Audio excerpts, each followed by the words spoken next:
Hey guys, how is everyone holding up? Hope we all have been alright. I cannot believe it's already April. It seems like time speeds up more and more as the days go on. But before I get all existential on why, we got some stuff to catch up on. As many of you know, I recently showcased Cheap Dreams Elsewhere with the indie meta booth at this year's GDC Game Developers Conference. It was my first time attending the show, all while traveling and exhibiting solo. As you can imagine, it was pretty intense. Let's talk about it. The indie mega booth experience. I have already talked about the general experience of showing off the game at places like Index and DreamHack, so I will not repeat myself too much here. I used the same demo shown at those events, albeit with a few minor changes and fixes made post-public demo release. With that being said, this was easily the smoothest and most rewarding event thus far, despite the usual hurdles when it comes to showcasing an intimate, narrative-driven RPG like C. I think the setup definitely helped with that. All the equipment used was provided by the Megabooth team courtesy of Lenovo and Astro. Major shout out to them. And instead of the usual table chair combo, all of the Megabooth indies used beanbags and couches. The game looked and sounded fantastic on a 4K TV, much better than my busted monitor. And those beanbags were dangerously comfortable. It definitely helped get people better acquainted with the game, and was much more relaxing for me, since I no longer had to stand on concrete floors all day. Do you know how nice it is to be able to lay down, chill and talk with someone as they are playing your game instead of awkwardly watching them from behind? As pure heaven. Bransky. It was also nice to not have to lug around tons of equipment all for setup and breakdown. So that was another dope perk. We were also provided headphones to use as well.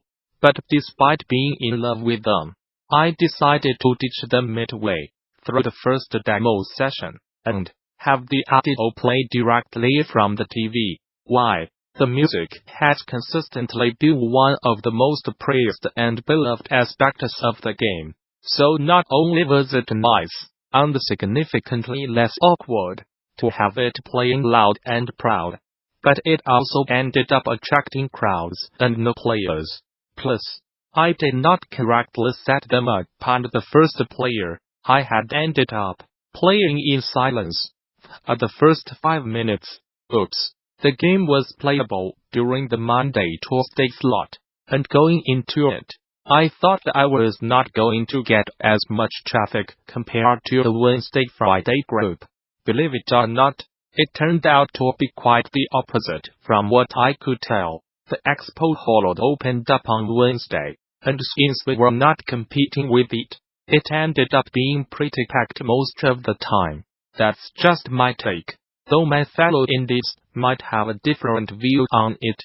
With that being said, we were also competing with some of the major summits, which also happened to be the ones I really wanted to attend, like the Game Narrative Summit, the Google Stadia announcement that took place below us, and the fact that a decent amount of people still had not come into town yet.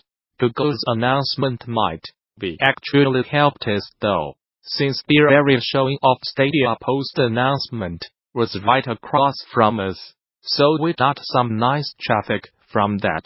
And also shout out to Ubisoft to being great neighbors across from us as well.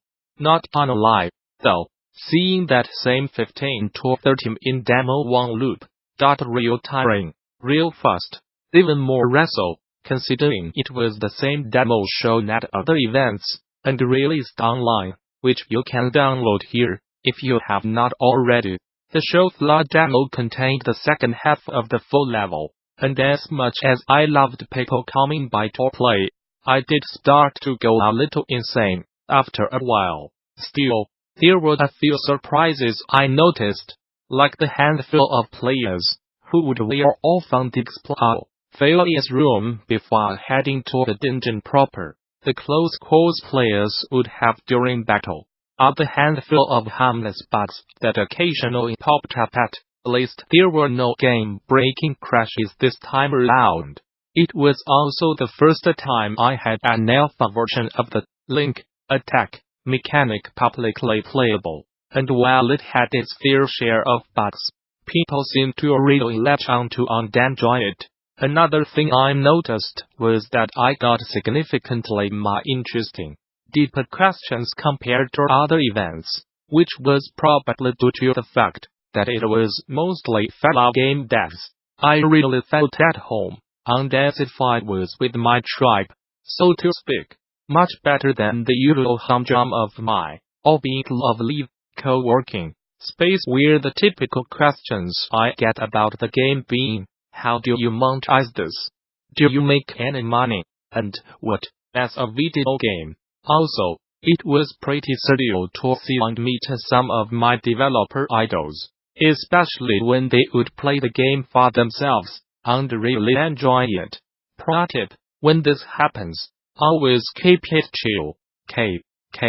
As rewarding as the whole showcase was, it was no doubt exhausting as hell, much more compared to other events thus far. On the first day, I booted up the game at 10 am, did not get a break until 1 p.m., and was not really able to get lunch during either day, since my hostel was pretty far away. I also was not able to go back home and rest a bit, so most days I would be out of the house around 8-9 am, and would not be back until I had fun. Such is life of a solo dev.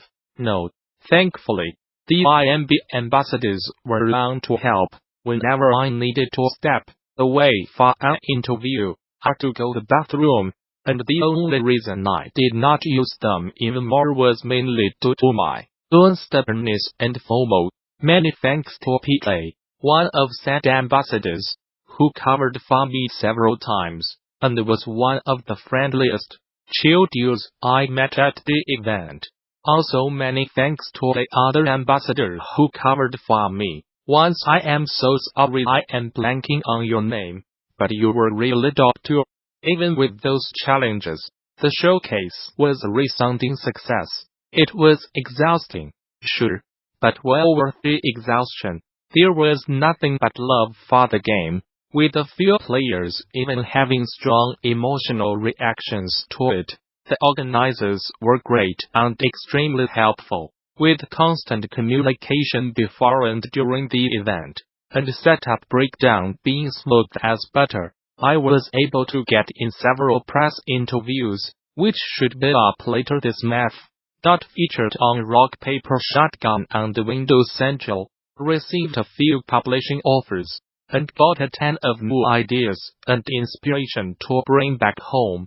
And most importantly, it gave me a huge boost of motivation to actually finish the damn game. For those of you who came to check it out, I cannot thank you enough for your support. It means the world to me, truly. So that was the Megabooth experience. How about the rest of the week? The GDC experience. Like I said before, the expo hall opened up Wednesday and man, it was insane. Going down those long escalators, and seeing the view of those big-name developer booths, dope games, and tons of people never got old. I did not get to explore too much on Wednesday and Thursday due to meetings and other commitments. But Friday I was able to walk around the entire day at my leisure. Other than a few mandatory things I had to do, I did not keep too much of a schedule, and ended up mostly wandering and finding cool stuff. And believe me, there's a ton of cool stuff. Like, there's a reason it's spread out over 3 buildings. There is so much to do that you will be hard-pressed to not find something you like. Game demos, meetups, VR, tech showcases, tabletop games, retro games, talks, biz dev opportunities, music, films, free swag, the gardens, Who knows what else? I barely scratched the surface of it all. It can definitely be a little overwhelming. But Maps, the official GD app, and the helpful volunteers made the whole thing a little less intimidating. Sadly, I did not get a chance to go to any talks except one, the very informative marketing post-mortem of dead cells, which is a bit of a bummer. It's not too bad since my pass includes access to the GD vault, so I can just watch them all online later.